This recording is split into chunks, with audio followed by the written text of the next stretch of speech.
पंचगंगा नदी प्रदूषणाच्या मुद्द्यावरून आंदोलन अंकुश आक्रमक. डंपरसह काळ्या ओढ्यावर आंदोलन. प्रांत अधिकारी यांच्यासोबत बैठक. पंचगंगा नदी प्रदूषणाचा प्रश्न गंभीर बनल्याने पंचगंगा नदीत मिसळणाऱ्या काळ्या ओढ्याचे पाणी बांध टाकून रोखण्यासाठी सामाजिक कार्यकर्ते व नदीकाठच्या विविध गावांतील पदाधिकारी व कार्यकर्त्यांनी आणलेला डंपर पोलिसांनी काळ्या ओढ्यावरील पुलावर अडवला. यामुळे जोरदार वादावादी झाली.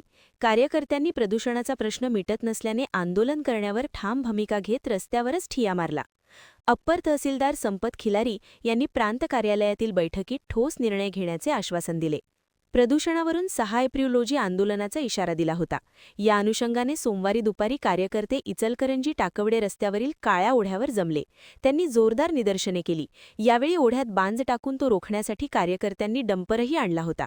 मात्र पोलिसांनी तो रोखला. यावेळी संतप्त कार्यकर्त्यांनी गावभागचे पोलीस निरीक्षक महेश चव्हाण यांना घेराव घातला. प्रश्न सुटत नसल्याने ओढा मुजवण्यासाठी वाहन सोडण्याची आक्रमक मागणी केली. रस्त्यावर ठिय्या मारत पदाधिकाऱ्यांनी आंदोलन सुरू केले. आंदोलनाची दखल घेत अप्पर तहसीलदार खिलारी यांनी घटनास्थळी धाव घेतली. कार्यकर्त्यांनी त्यांना दूषित पाण्याचे नमुने दाखवले. प्रांत कार्यालयात आयोजित बैठकीत ठोस निर्णय घेण्याचे आश्वासन खिलारी यांनी दिले. त्यानंतर कार्यकर्ते प्रांत कार्यालयाकडे रवाना झाले. आंदोलनात धनाजी चुडमुंगे, राकेश जगदाळे, दीपक पाटील, विश्वास बालीघाटे, नागेश काळे, विद्याधर कुलकर्णी, सतीश कुरणे, युवराज कोळी, अनिल कोळी, अर्जुन जाधव, वैभव कोळी आदींनी सहभाग घेतला होता. दरम्यान प्रांताधिकारी दीपक शिंदे यांच्या उपस्थितीत प्रदूषण नियंत्रण मंडळ, महापालिका अधिकारी आणि प्रोसेसिंग असोसिएशनचे पदाधिकारी यांच्यासमवेत व्यापक बैठक घेतली. काळ्या ओढ्यातील प्रदूषण कोणत्याही परिस्थितीत कमी झाले पाहिजे याबाबतीत प्रांताधिकारी शिंदे यांनी सर्वांनाच सूचना दिल्या.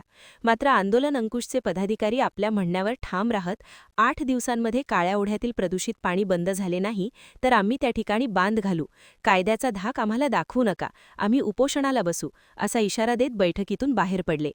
8 दिवसात काळ्या ओढ्याचे प्रदूषण थांबले नाही तर संबंधित घटकांवर कायदेशीर कारवाई करावी, असे निर्देश प्रांताधिकारी दीपक शिंदे यांनी प्रदूषण नियंत्रण मंडळाच्या अधिकाऱ्यांना यावेळी दिले. महान कार्य न्यूजसाठी सुभाष भस्मे, इचलकरंजी.